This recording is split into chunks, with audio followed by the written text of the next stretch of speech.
Hello दोस्तों, आज की हमारी कहानी है जलकुकड़ी ननद। कहानी अच्छी लगे तो लाइक ज़रूर कीजिएगा। आ गया ससुराल वालों की तीमारदारी करके, इसीलिए मैं लोकल शादी के खिलाफ थी। आए दिन बहू अपने मायके घूमती है और साथ में तुम्हें भी अपने पीछे घुमाती है। घर में घुसते ही सुषमा जी की कड़क आवाज़ से सुमन के पांव वहीं रुक गए। उसने जल्दी से सुयश का हाथ जोर से पकड़ लिया। सुयश ने भी उसके हाथ को पकड़कर उसे तसल्ली दी और कमरे में जाने का इशारा किया। सुमन को कमरे में जाते देख सुषमा जी फिर शुरू हो गई।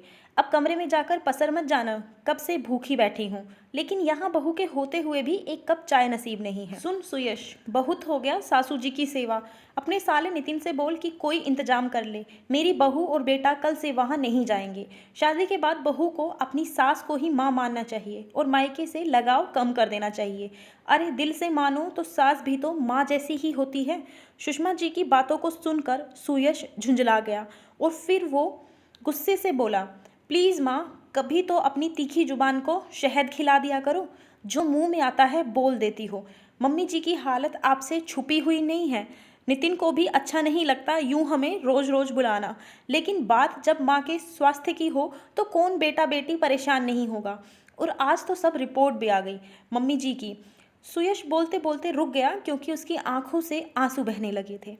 अपने आंसुओं को रोककर सुयश सुषमा जी से बोला, अभी आपने कहा कि सास भी तो माँ जैसी होती है, तो यह सिर्फ बहू के लिए ही क्यों?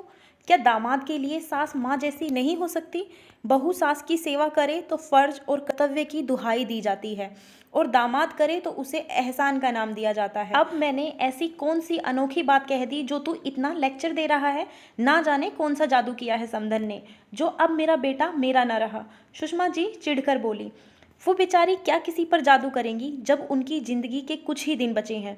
डॉक्टर ने कैंसर बताया, वो भी लास्ट स्टेज। सुयश बताकर निढाल हो गया।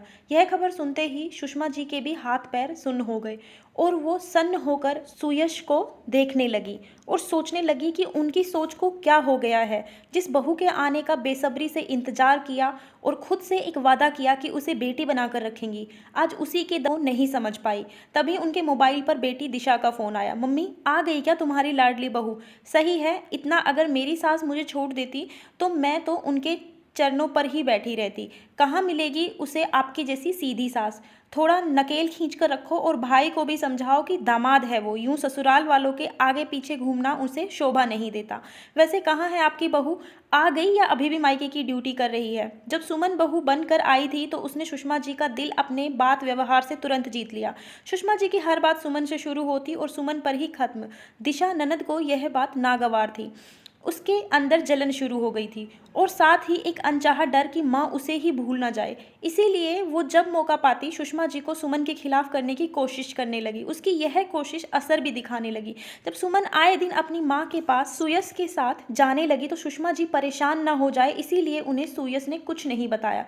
रोज रोज और कभी भी अचानक मायके जाने से सुषमा जी भी चिढ़ने लगी और वही चिढ़ उनकी जबान पर भी आने लगी। बहू की मायके की बात सुनकर सुषमा जी को होश आया और उन्होंने दिशा से बाद में बात करूंगी कहकर फोन रख दिया। बहू के मन की हालत सोचकर दहल गई। सास है तो क्या, सीने में माँ का दिल भी था।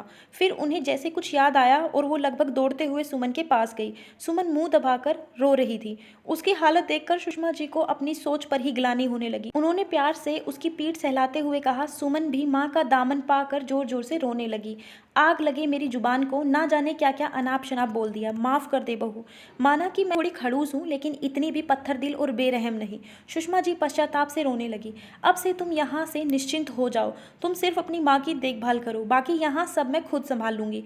तुम उनके साथ समय बिताओ और मैं भी जहाँ तक होगा उन्हें खुश रखने की कोशिश करूँगी। दिशा का फिर फ़ोन आ रहा था। सुषमा जी ने फ़ोन उठाया और दिशा, सुधर जा, अभी भी वक्त है। तुम्हारी वजह से मैंने सुमन को क्या कुछ नहीं कह दिया। सीख उससे कि ससुराल के साथ मायके को कैसे रिश्ते को सहेज के रखा जाता है, कैसे प्यार से सहेजते हैं। अगर एक बहू अपने ससुराल की जिम्मेदारी खुशी से पूरी कर सकती है तो दामाद क्यों नहीं। आज के बाद मैं अपनी बहू के खिलाफ कुछ नहीं सुनूंगी। अपनी आदत सुधार ले, कहीं ऐसा ना हो कि मेरे बाद मायका भी भी ना रहे। थैंक यू माँ, मुझे पता था कि आप सुमन को कभी अकेला नहीं छोड़ेंगी। सुयश पीछे से आकर सुषमा जी के गले लग गया। सुषमा जी सुयश और सुमन के बाद अपनी समधन से मिलने गई और उन्हें आश्वासन दिया कि नितिन और सुमन अकेले नहीं हैं। उनकी यह माँ हमेशा उनके साथ रहेगी। उनकी बातों को सुनकर सुमन की मम्मी की आंखों में एक निश्चिंतता आ गई कि उनका दामाद सब संभाल लेगा।